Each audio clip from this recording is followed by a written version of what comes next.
and moment. Two very different things. On the protesters, they're outraged. And by the way, I agree with them.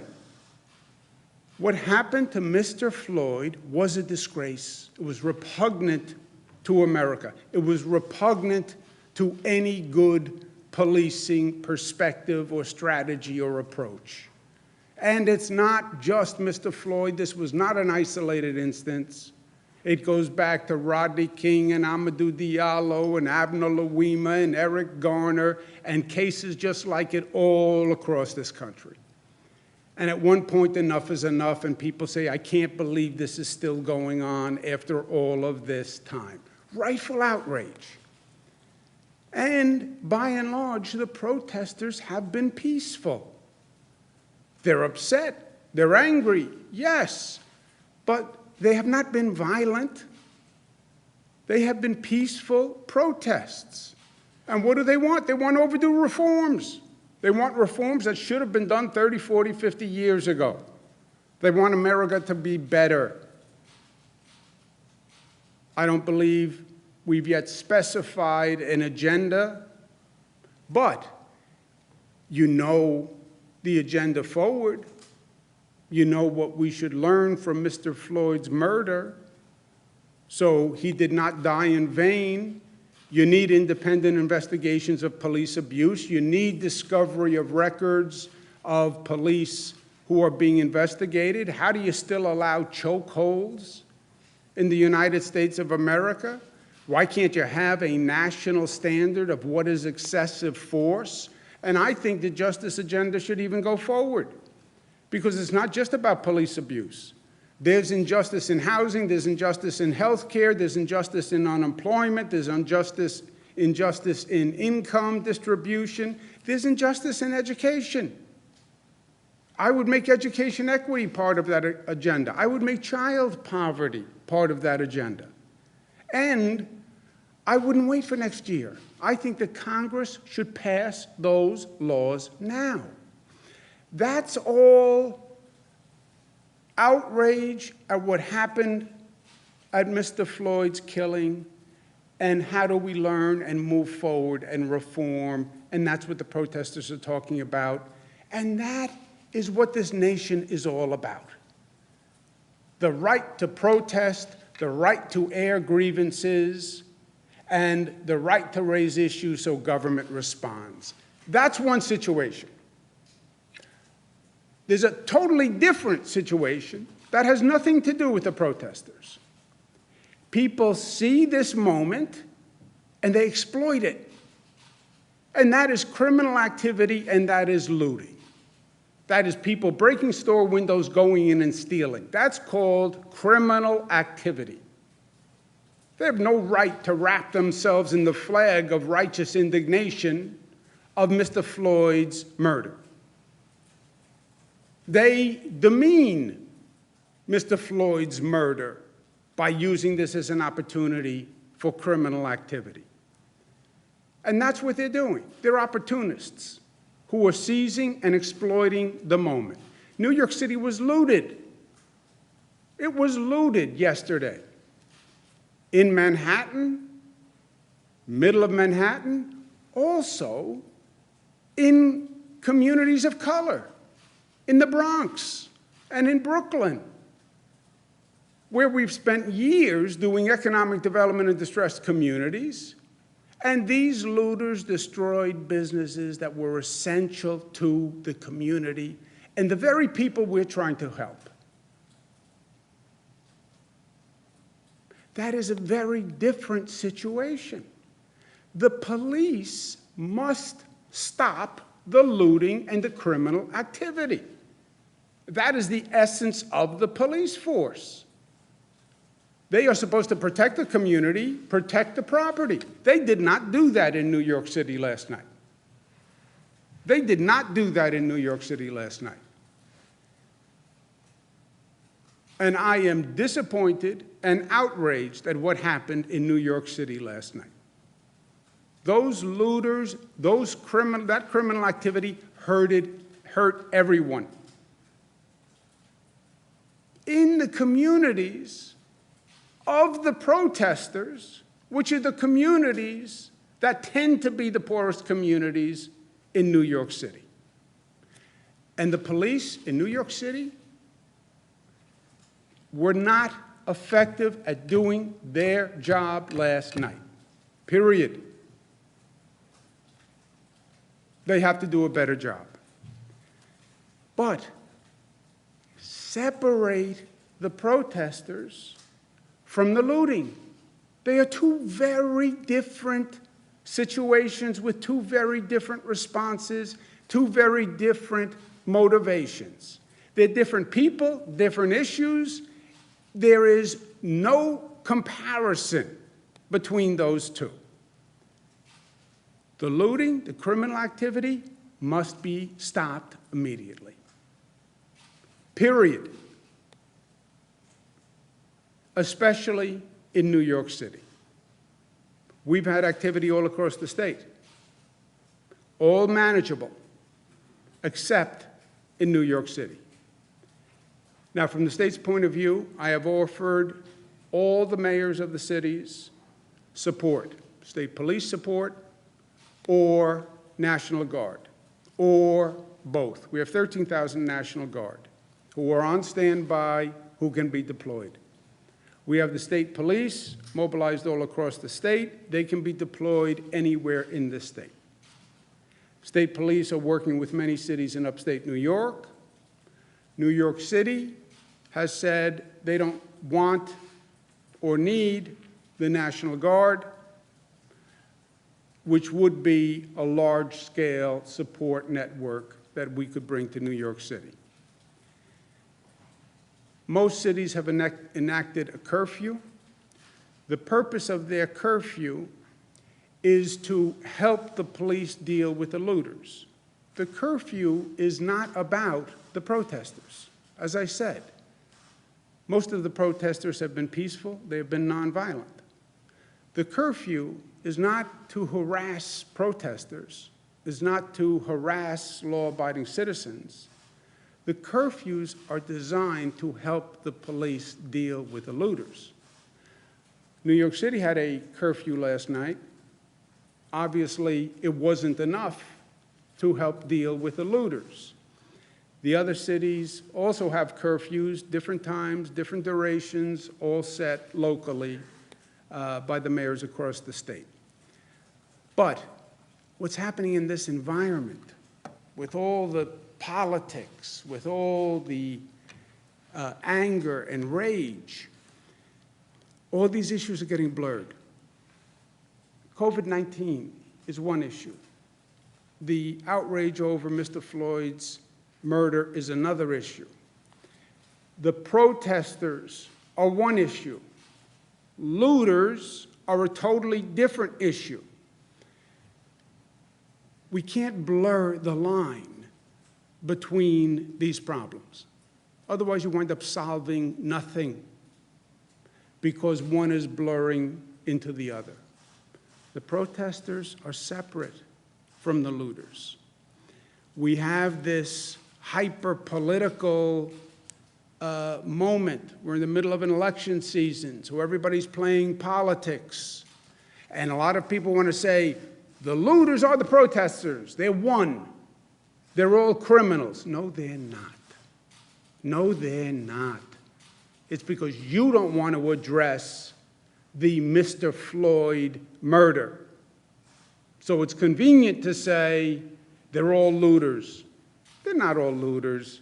They're Americans who are outraged at what happened to Mr. Floyd. That's who they are. There's racial tension in this country. Suggestion, well, the protests are about African Americans who are upset. Yeah, African Americans are upset. But you know what? A lot of white people are upset. I'm white, and I'm upset. You look at those videos of the protests in Washington, D.C. Those are young, white faces, predominantly. This is not a racial issue in that only African Americans are upset. This is anyone who saw that video is upset. Anyone. Don't make this a racial issue. And don't make it a political issue. And don't blur the lines for your political purposes. To the protesters for tonight, I ask them to be calm, be peaceful, so the police don't have to spend a lot of time with the protesters, and the police can do their job with the looting and the criminal activity. I also remind the protesters that their point is very important and their outrage is justified. But keep in mind, during this moment when you're going out to protest, we're still in the middle of the COVID pandemic. We're just reopening Western New York. We're just reopening the Capital District. We're going to reopen New York City this coming Monday. Yes, protest. Yes, express your outrage. But be responsible, because the last thing we want to do is see a spike in the number of COVID cases. And that is one of the complications of these compounding crises. I know a lot of the protesters are so annoyed they don't want to hear about COVID anymore. COVID is yesterday's news. No, COVID is still a problem. And COVID still kills also. So be mindful and respectful of that. But look, it is a tough moment. There is no doubt. But there's also no doubt that we have gone through many tough moments in this state and in this country. And we've gone through many long nights, and we've dealt with many problems. We've dealt with this COVID virus, which frankly is one of the most frightening challenges that we have confronted. And we have a lot to do. And we have a lot to do at the same time. Address the righteous outrage at Mr. Floyd's murder. Yes. With a real reform agenda. Yes. Do it now. Yes. When does change come in society? Change comes when the people are mobilized and outraged. That's when change comes. That's when we passed gun safety in this state. That's when we passed marriage equality in this state. That's what happened in this nation after the Triangle Shirtwaist Factory fire. That's what happened after the Great Depression. Those are the moments of great change. And this can be a moment of great change. And seize the moment. At the same time, we have to heal the divisions. We're not black and white. We're Americans. We're not Democrats and Republicans. We're Americans. You're not going to address these challenges if you keep dividing. It's not going to happen. At the same time, we have to protect our community and property. The looting, the criminal activity has to be stopped. Police have to do their job. And we have to help the police do their job. And at the same time, we still have to stop the spread of COVID-19. Wow. All those things at the same time. Yes. Yes. All separate issues. All difficult. But also all doable.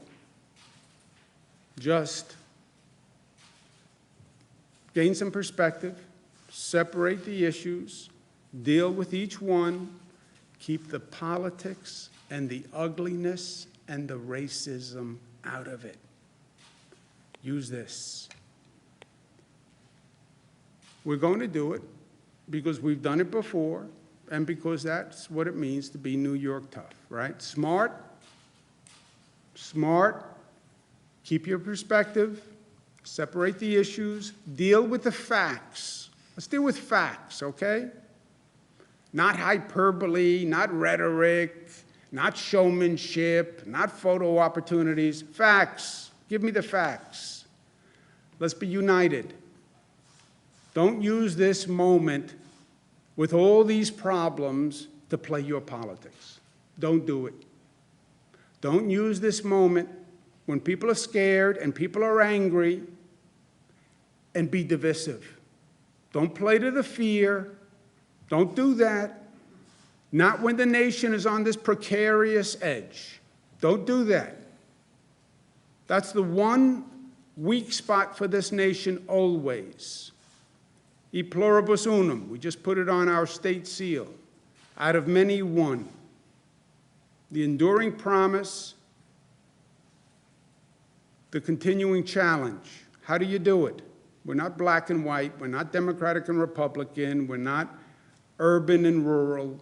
We're America. Stay united, stay disciplined, and stay loving. You need the most love when things are the most difficult. And that's where we are today. Karen? Governor, you said the National Guard is on standby. This time I did hear what you said. Are you recommending that they come in to help the police in New York City? And secondly, how is that different than what President Trump said yesterday about having the U.S. military come into states? Yeah, I think what the president was saying was he believes there should be a militarization of the police, in essence. Use the military police. That's what he did in Washington, D.C. He brought in the military to be the police. He, first time in probably over a century, where you've used the American military against the American people. My option as governor, we have the National Guard. I say to the cities in New York, I have National Guard who are available if you need them. I have state police who are available if you need them. New York City, which the president has tweeted about, he's saying, well, I don't know exactly what he's saying in tweets, but the facts of the New York City situation are this. The mayor of New York City says he doesn't need the National Guard and he doesn't think they would be helpful. And he can do it with the NYPD. First, the NYPD and the mayor did not do their job last night. I believe that. Second, you have 38,000 NYPD people. It is the largest police department in the United States of America. Use 38,000 people and protect property. Use the police, protect property and people. Look at the videos. It was a disgrace. I believe that. I believe the mayor underestimates the scope of the problem. I think he underestimates the duration of the problem. And I don't think they've used enough police to address the situation, because it's inarguable, but that it was not addressed last night, right? So, facts, okay? This is a glass of water. This is not a glass of milk. It's a fact. There's still facts in life. What happened in New York City was inexcusable. Well, the governor should use the National Guard in New York City. I've offered the National Guard. The mayor has said he can handle it with the NYPD. My option is to displace the mayor of New York City and bring in the National Guard as the governor in a state of emergency and basically take over. You would have to take over the mayor's job. You'd have to displace the mayor, right? I don't think we're at that point. B, that would be such a chaotic situation in the midst of an already chaotic situation. I don't think that makes any sense. I understand the president's political point. I saw the theater yesterday. I understand his political point. He is Mr. Law and Order, and he would bring in the military to put down these protests. The president doesn't want to distinguish between the looters and the protesters. See, the president doesn't want to speak about the killing of Mr. Floyd. The president wants to talk about just looting, because if he's talking about looting, he doesn't have to talk about the killing of Mr. Floyd. And he doesn't want to talk about the killing of Mr. Floyd. And he doesn't want to talk about reforming the justice system. He doesn't want to talk about that. So he wants to say they're all looters. They're not all looters. That's his political spin on all of this. I'm doing government. Government versus political spin. To do what he's talking about, the governors should just bring in the National Guard over the mayors. You'd have to displace the mayor, right? That's practically, governmentally, how do you do that? You'd have to displace the mayor. I don't think that has been done in 100 years. You know, technically the governor could remove a mayor, but you have to file charges, and then there's an acting mayor. It's a whole, I don't know if it's ever been done. You're not recommending that, right? You're not recommending displace the mayor. You don't see a scenario where that. No, I'm saying the president's scenario is a political prop. It's a political spin. Governor should go bring in the National Guard. The mayor says he doesn't need the National Guard. Well, the governor should do it anyway. Well, what does that mean? How would that work legally or governmentally? Well, you kick out the mayor. You'd have to. You'd have to displace a mayor in the middle of this situation and file charges and have a hearing. You know, governmentally, it is absurd. Now, I don't think I'm not happy with last night, and the police did not do their job last night. But you have 38,000 NYPD. They have protected the city before in these situations. I've seen them do it before. So I know they can do it because I have seen them do it. They did not do it last night. That is true. But I believe in the inherent capacity of the NYPD if managed and if deployed. That's what I think hasn't worked. And that has to be fixed, and it has to be fixed today. Stop the looting. And I do believe the NYPD, well deployed, wouldn't need the National Guard, right? Because they are trained to do this. Remember, the National Guard are not a trained military force. I'm sorry, trained police force. That's not what they do, the National Guard. When we use the National Guard, we normally use them for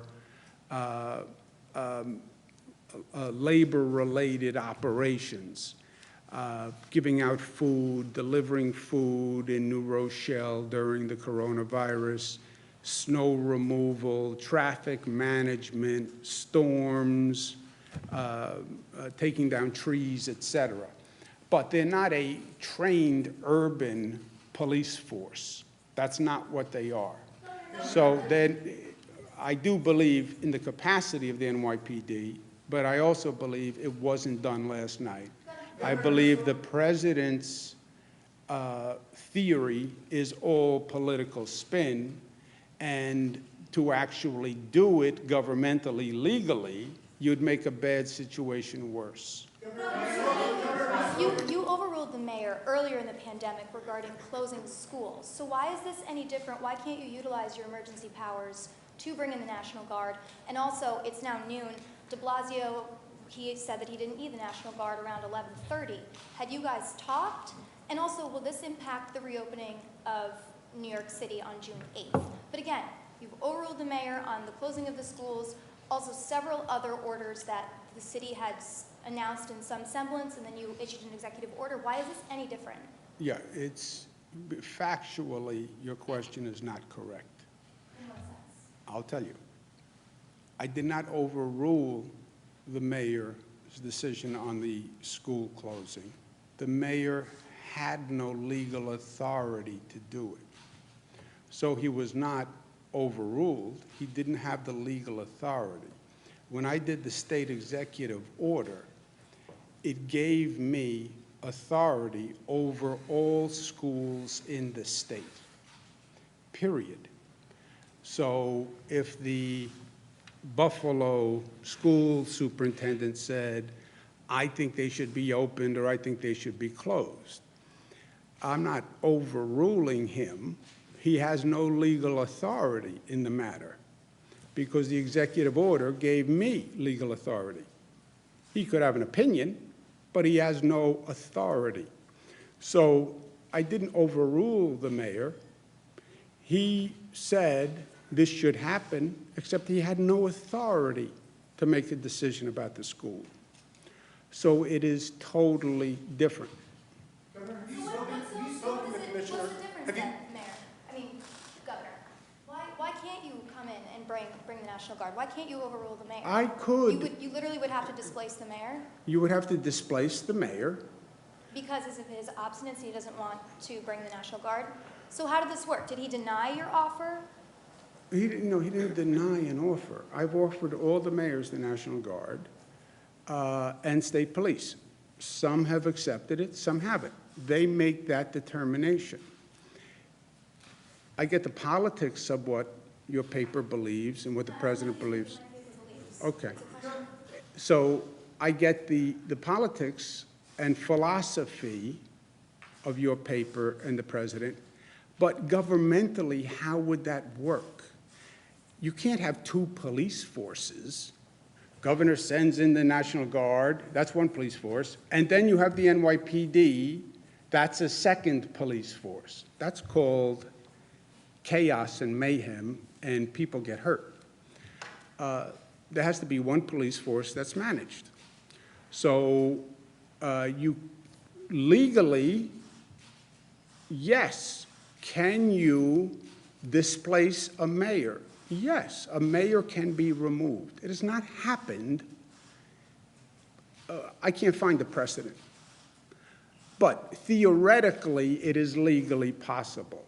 It is a bizarre thing to try to do in this situation. I think would only make would make a bad situation worse. Also, I don't think it's necessary because I believe the NYPD can do this because the NYPD has done this. They have done numerous rioting situations in New York City and numerous looting situations in New York City and very difficult racial situations in New York City. You know, I'm older than you guys, but if you look back, you can Google this. They've gone through Crown Heights. They've gone through a lot of very difficult situations. The NYPD is like 5 times the size of any other police department. They're huge, 38,000. I think Los Angeles has something like 8,000 police officers. I mean, NYPD is a huge organization. I believe they can do it. They have to be told to do it. They have to be given the confidence and the support to do it. They have to be directed to do it. You know, police officers want to know that they're supported and they know what the mission is, and they're going to be supported in doing it, but I believe they can do it. Have you requested to send National Guard members to D.C.? Have you spoken to Commissioner Shea? Have you made your displeasure known to him? I have not spoken to him today. I spoke to them yesterday. And when you say do your job, that's a broad mandate. What would you like to see? Do you want to see more cops in the street? And could we open this up to the state police? What sort of law enforcement methods are they not performing that you would like to see them perform? I think, look, I've seen, again, do your job. Do what you've done in the past. You know how you stopped looting in the past and how you stopped rioting in the past? Do that again.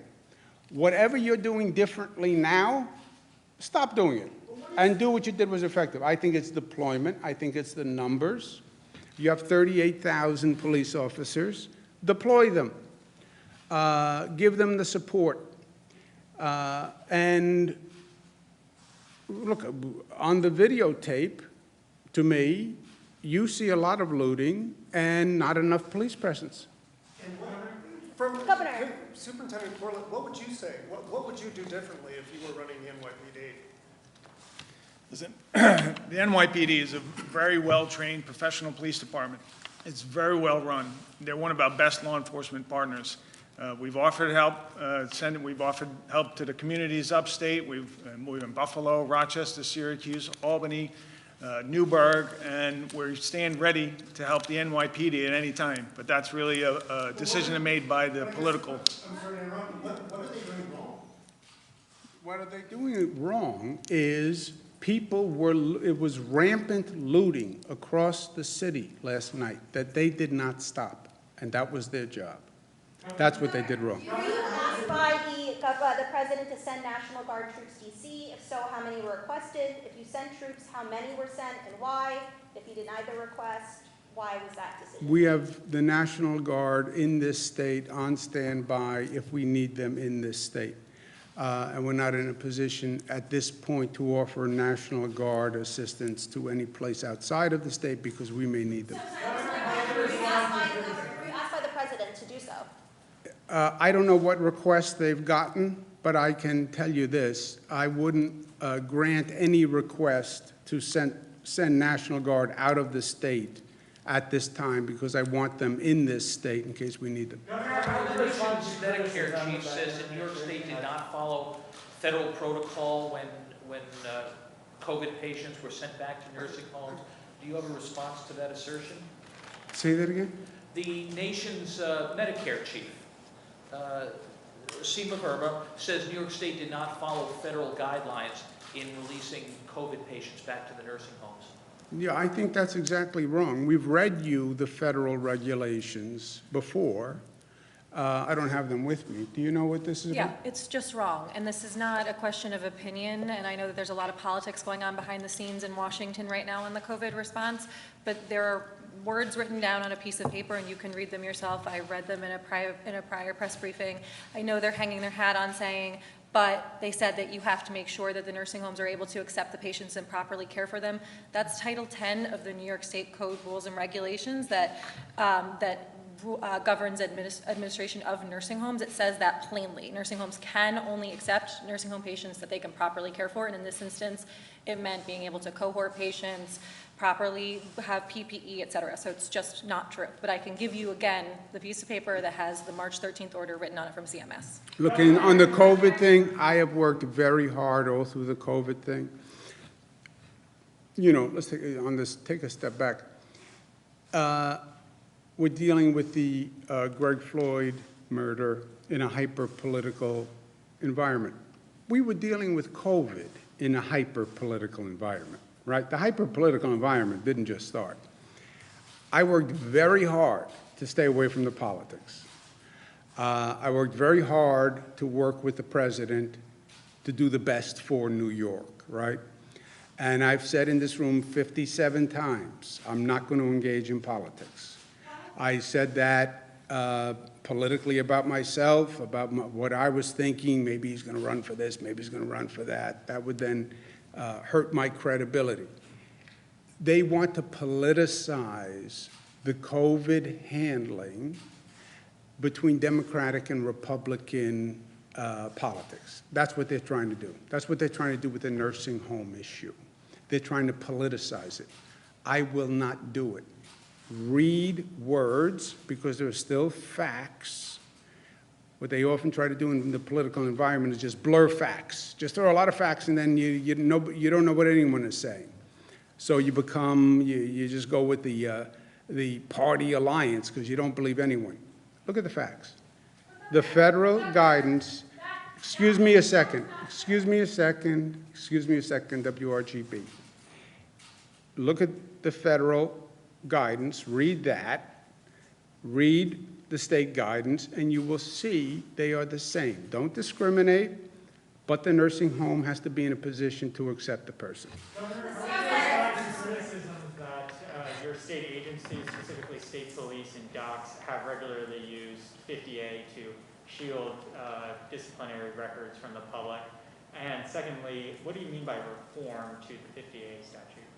I will sign any 50A reform bill the legislature sends me. And how would you respond to criticisms that your agencies have regularly used? Change the law. The law is the law. You want to live by a different law, change the law. Let's take one more. Dan? Full repeal of 50A, the legislature is going to be back this coming week. If they just strike out the language altogether, making disciplinary records available at any time, not just when police are under investigation, would you sign that bill? I will sign, I believe 50A has to be, first of all, I don't believe 50A ever stopped a local government from releasing disciplinary records. For example, New York City used to release the disciplinary records, and 50A was in place, and they released the records.